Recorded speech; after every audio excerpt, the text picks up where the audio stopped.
नमस्कार, मी श्रीरंग खरे. या बातमीपत्रात आपल्या सगळ्यांचं स्वागत. बुलेटिनची सुरुवात करूया हेडलाईन्स पासून. दुपारी 3 वाजेपर्यंत 6व्या टप्प्यासाठी 49.20% मतदानाची नोंद. पश्चिम बंगालमध्ये सर्वात जास्त 70.19%. दिल्लीमध्ये सर्वात कमी 44.58% मतदान. मुंबईत 30 मे पासून 5% पाणी कपात, तर 5 जून पासून 10% पाणी कपात. जलाशयांमधील पाणी साठ्यात घट झाल्यानं महानगरपालिकेचा निर्णय.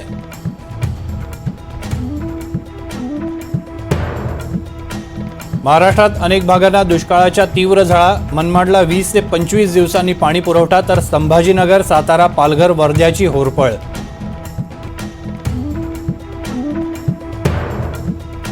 पुणे पोर्शे अपघातातील चालकाला पुणे पोलिसांकडून सुरक्षा. अग्रवाल कुटुंबाने कार चालकाला धमकावल्यानंतर पुणे पोलिसांचा निर्णय.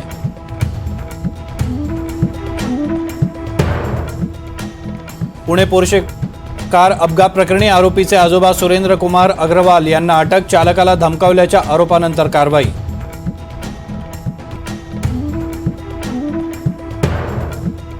डोंबिवली स्फोट प्रकरणी कंपनी मालक मलय मेहताला 29 मे पर्यंतची पोलीस कोठडी. मलय मेहतावर सदोष मनुष्यवधाचा गुन्हा दाखल.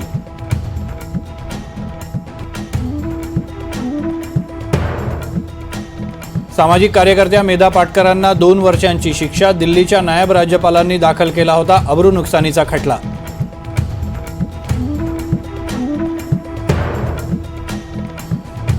कर्नाटकातील रस्त्यावर थरारक गँगवॉर. दोन्ही गटांकडून एकमेकांवर हल्ला. कर्नाटकातल्या उडुपीमधील घटनेचा व्हिडिओ व्हायरल.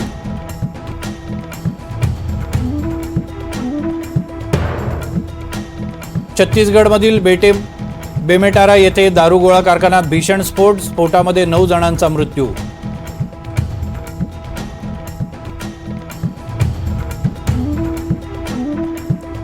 रत्नागिरीत आरजू टेक्सोल कंपनीनं फसवणूक करत शेकडो जणांना लुबाडलं. कंपनीच्या 4 संचालकांविरोधात गुन्हा दाखल.